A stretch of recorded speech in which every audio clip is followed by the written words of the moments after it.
മീൻകറിയൊക്കെ എല്ലാവർക്കും അറിയാമെന്നറിയാം. എങ്കിലും ഞാൻ ഈ വീഡിയോ ചെയ്യാൻ കാരണം ഞാൻ ചെയ്യുന്ന 2 കാര്യങ്ങൾ സ്പെഷ്യലായിട്ട് എനിക്ക് തോന്നി. അതുകൊണ്ട് മാത്രമാണ് ചെയ്യുന്നത്. ഇത് ചൂടുവെള്ളത്തിനകത്ത് കുടംപുളി ഇട്ട് വെക്കും. കാരണം ഈ വെള്ളത്തിനകത്തോട്ട് നന്നായിട്ട് പുളി ഇറങ്ങാൻ വേണ്ടിയിട്ട്.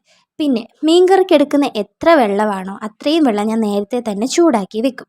ഈ 2 കാര്യം ഞാൻ സ്പെഷ്യലായിട്ട് എല്ലാ മീൻകറിയിലും ചെയ്യുന്ന കാര്യമാണ്. പിന്നെ മുളക് പൊടി, മല്ലിപ്പൊടി, മഞ്ഞൾപ്പൊടി, ഉലുവ ഇത് ഇത്രയും എടുക്കുക. സാധാരണ നമ്മൾ ചെയ്യുന്ന പോലെ തന്നെ ചട്ടി ചൂടായ ഉടനെ എണ്ണ ഒഴിച്ച് അതിൽ കടുക് പൊട്ടിക്കുക.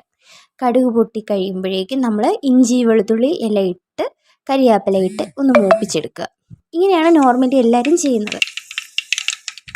അപ്പം ഞാൻ എന്തിനാണ് ഇങ്ങനെ കുടംപുളി ആ ചൂടുവെള്ളത്തിൽ ഇട്ട് വെക്കുന്നതെന്ന് ചോദിച്ചു കഴിഞ്ഞാൽ നമ്മുടെ അമ്മയും വലിയമ്മമാരും ഒക്കെ പറയാറുണ്ട് തലേദിവസം വെക്കുന്ന മീൻകറി പിറ്റേ ദിവസം കൂട്ടിയാലേ അതിനൊരു ടേസ്റ്റ് ഉണ്ടാകത്തുള്ളെന്ന്.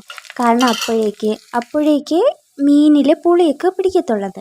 അത് ശരിയാണ്, എല്ലാ വീട്ടിലും അങ്ങനെയൊക്കെ തന്നെയാണ്. എങ്കിലും ഇതുപോലെ ചൂടുവെള്ളത്തിനകത്ത് കുടംപുളി ഇട്ട് നമ്മൾ വെക്കുകയാണെങ്കിൽ നന്നായിട്ട് തലേദിവസം നമ്മൾ മീൻകറി വെച്ച് പിറ്റേ ദിവസം എങ്ങനെയാണോ കൂട്ടുന്നത് അതേ ടേസ്റ്റിൽ തന്നെ മീനിലൊക്കെ നന്നായിട്ട് പുളി പിടിച്ച് നമുക്ക് കിട്ടും. അതിനാണ് അങ്ങനെ ചെയ്യുന്നത്. പിന്നെ നമ്മുടെ മുളക് നന്നായിട്ട് മൂപ്പിക്കണം.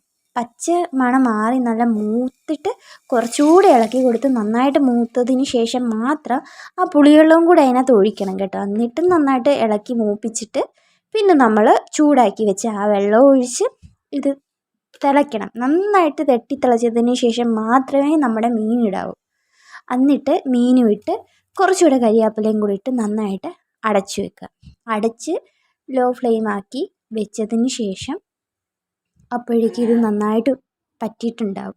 അതായത് മീനിന് നേരെ ആയിരിക്കണം നമ്മുടെ മീൻ ചാറ്. അല്ലെങ്കിൽ അതിൽ കൂടുതലായി കഴിഞ്ഞാൽ പിന്നെ എന്താ പറയണ്ടേ, വഴിവെള്ളം പോലെ ആയിരിക്കും മീൻ കറി. അപ്പോൾ പിന്നെ കുറച്ചുകൂടെ പച്ച എണ്ണ നമ്മൾ സാധാരണ മീൻ കറി വെച്ച് കഴിയുമ്പോൾ മണ്ടയ്ക്ക് തൂവത്തില്ല, അങ്ങനെ തൂകിയെടുക്കണം. ഇത്രയേ ഉള്ളൂ, നമ്മുടെ മീൻ കറി സിമ്പിളാണ്.